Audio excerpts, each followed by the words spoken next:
Om Swastiastu.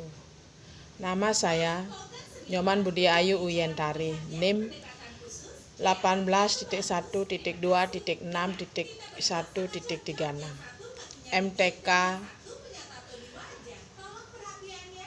Perencanaan Komunikasi. Di sini saya akan membahas masalah awik-awik di desa adat dalam kacamata Krama Bali.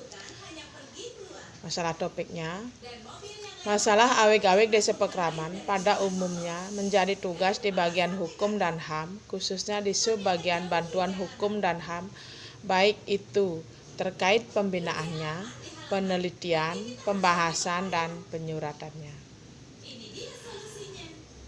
Penjelasannya, untuk lebih jelasnya, apa itu awik-awik? Berikut akan dijelaskan secara umum mengenai apa itu awik-awik.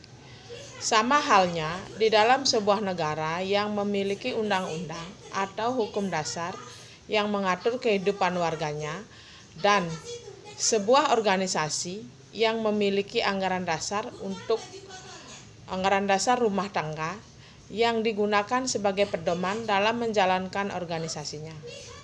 Begitu juga dengan desa Pekraman yang merupakan sebuah lembaga adat juga mempunyai hal serupa. Desa Pekraman di Bali memiliki sebuah aturan adat yang digunakan sebagai aturan khusus untuk mengatur kehidupan masyarakat adat dalam wilayah kehidupan desa Pekraman di luar kehidupan desa dinas yang berpedoman pada hukum nasional atau hukum negara. Awik-awik berasal dari kata wig yang artinya rusak, sedangkan awig artinya tidak rusak atau baik. Jadi, awik-awik dimaknai sebagai sesuatu yang menjadi baik. Secara harfiah, awik-awik memiliki arti suatu ketentuan yang mengatur tata krama pergaulan hidup dalam masyarakat untuk mewujudkan tata kehidupan yang ajeg di masyarakat.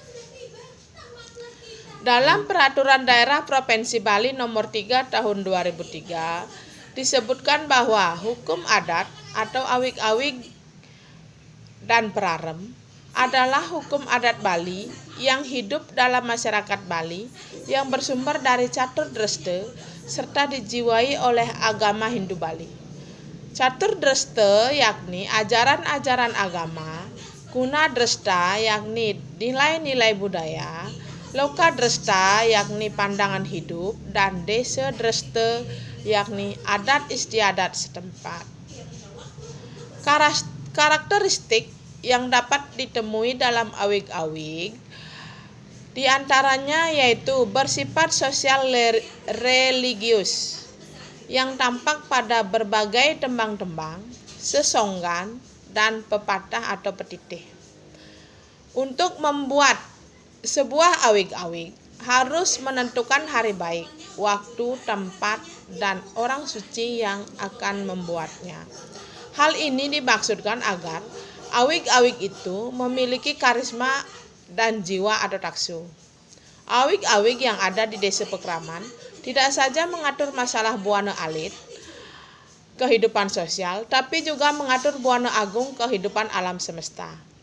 Hal ini yang mendorong masyarakat Bali sangat percaya dan yakin bahwa awik-awik ataupun perarem tidak saja menimbulkan sanksi secara skala atau lahir, juga sanksi niskala yaitu batin. Bersifat konkret dan jelas, artinya di sini hukum adat mengandung prinsip yang serba konkret, nyata, jelas, dan bersifat luas.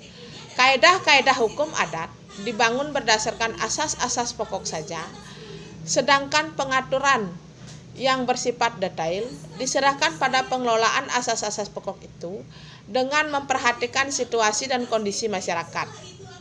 Jadi, dari sini akan muncul peraturan adat lain seperti perarem sebagai aturan tambahan yang berisi petunjuk pelaksanaan aturan tambahan dan juga bisa sanksi tambahan yang belum ada, sudah tidak efektif atau belum jelas pengaturannya dalam awik-awik. Bersifat dinamis, Hukum adat tumbuh dan berkembang dalam masyarakat. Ketika masyarakat berubah karena perkembangan zaman, hukum adat itu berkembang agar mampu mengayomi warga masyarakat dalam melakukan hubungan hukum dengan sesamanya. Bersifat kebersamaan atau komunal, dalam hukum adat Bali tidak mengenal yang namanya hakim menang kalah. Namun yang ada adalah hakim perdamaian. Karena hukum adat Bali lebih mementingkan rasa persaudaraan dan kekeluargaan. Karakteristik lainnya dari awig-awig yakni tidak seperti hukum nasional atau hukum barat yang jarang mengakomodir dimensi sosiologis. Hukum adat sebaliknya lebih mengakomodir dimensi sosiologis. Awig-awig yang hidup dalam masyarakat tidak hanya membedakan hak dan kewajiban, melainkan juga memberikan sanksi-sanksi atas baik berupa sanksi denda, fisik maupun psikologis, dan yang bersifat spiritual. Jenis-jenis sanksi adat yang akan diatur dalam awig-awig maupun perarem diantaranya mengaksame atau minta maaf. Yang kedua, dedosan atau denda uang. Yang ketiga, kerampang, disita harta bendanya. Yang keempat, kasepekang, tidak diajak berbicara dalam waktu tertentu. Yang kelima, keselong, diusir dari desanya. Yang keenam, upacara prayaschista, upacara pembersih desa. Pemahaman generasi muda terhadap istilah dan bahasa awig. Generasi muda saat ini, terutama yang masih sekolah atau kuliah, sangat jarang mengetahui awig-awig yang berlaku di desa adatnya. Kegiatan sosialisasi merupakan kegiatan yang amat penting dengan mengingat pada pemahaman generasi muda saat ini pada awig-awig mereka sendiri. Walaupun sudah sebagai partisipan dalam kehidupan desa atau adat, namun rasa ingin tahu terhadap isi awig belum cukup tinggi karena masih dikeloni orang tua. Selain itu, kegiatan sosialisasi awig belum membudaya karena penyuratan awig sudah dianggap selesai ketika awig itu sudah dipasupati, yaitu sebuah upacara untuk mengisi jiwa atau roh dalam awig-awig agar ditaati dan terus hidup dalam rasa dan jiwa masyarakatnya.